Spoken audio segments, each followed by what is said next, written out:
The temporal bone is an interesting bone because it has different movement. It rocks in and out as well as rotates.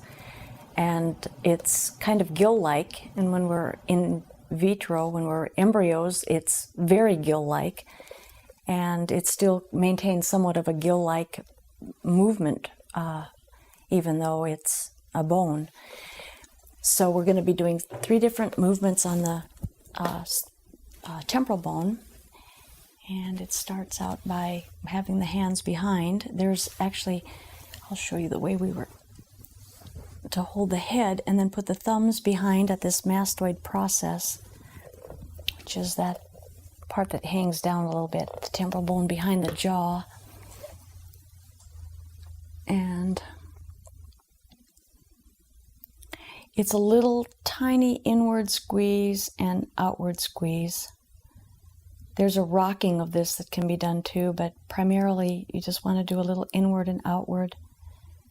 What I do is I just put a little inward push to it, not any more than 5 grams, and you can feel the top part of that bone opening up, and then I use the pads of my thumb to kind of let that bone come back into place. So you rock it there a few times, and when it feels nice and open and clean, then you move to the next position, which is rotating the bone, and that's done by putting the finger inside the ear for the leverage, placing the other bone up, the other finger. You're going to have a finger on the part of the temporal bone that comes into the cheek, the zygomatic arch, and the other one on the mastoid process. So it'll be looking like this on their head. You'll be having your hands like that. So there we are. And you do that on both sides. And then with that, you wait for it, and you'll feel the motion going forward and backward, because this is the rotative movement of the temporal bone.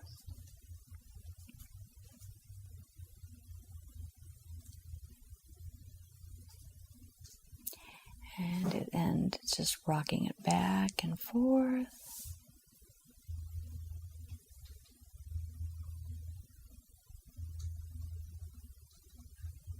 Until it feels nice and smooth.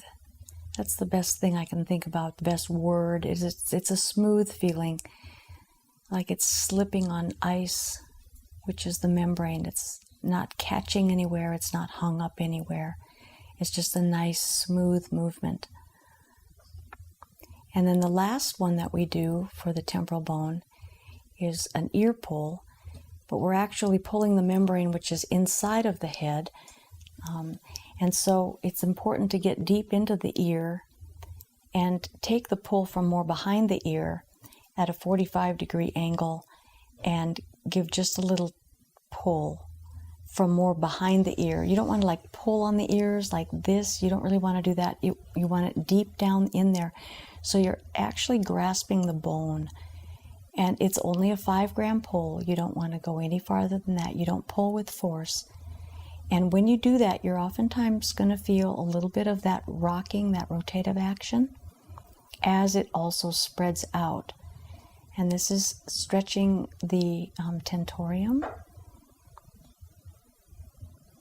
And it's quite a nice, expansive stretch. And right now she's expanding very, very nicely on this one.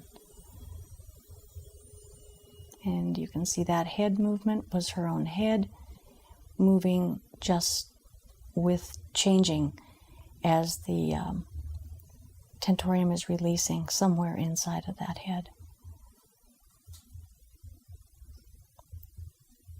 Okay, and then we do the jaw, which we're going to place the hand under. There's a little notch there.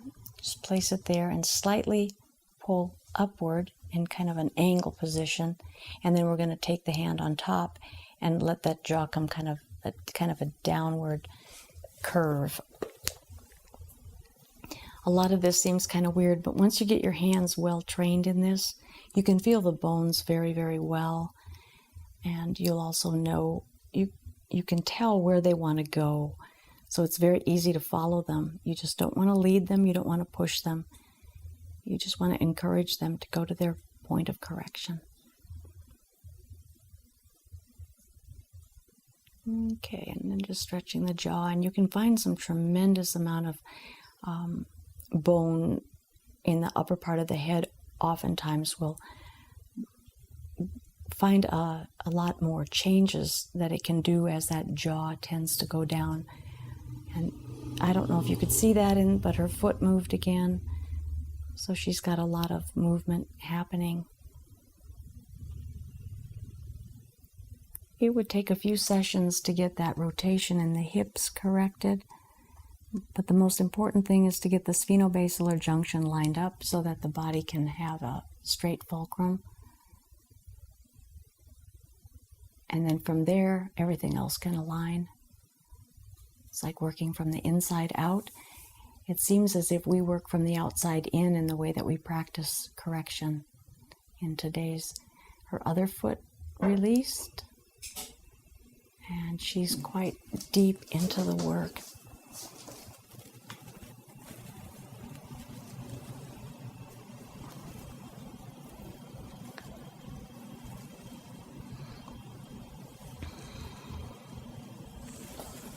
And then to end the session, what I like to do is check the neck, and I almost always find much more range of motion in the neck because the spheno-basilar junction is more corrected, so there's much more movement to the neck. That's almost 100% of the time I find that in even the body work that's not that they're not concentrating to go deep. There still is some change happening. And her chin is lined up better. We'll see what's happening down in the hips. I did not give her a sacral pull in this session. There's another thing to be done at the sacral level. And here I'm just working that hip and leg in to see if we can get some change. This is much more open here. It's got a lot more range of motion in that hip. It's not as stuck and hung up. This is where the test is, so she's still got some correction to happen in that hip, which probably is going to have to come with more work with the sacrum.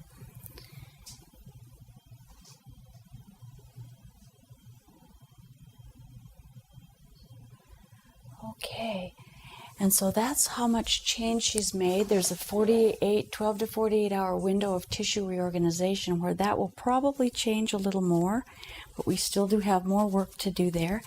And then I like to end my sessions with these bowls. I don't have very many bowls, but I have very nice bowls. And so I'm just going to show you how I end my session with people.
Thank you for sharing. Thank you for subscribing.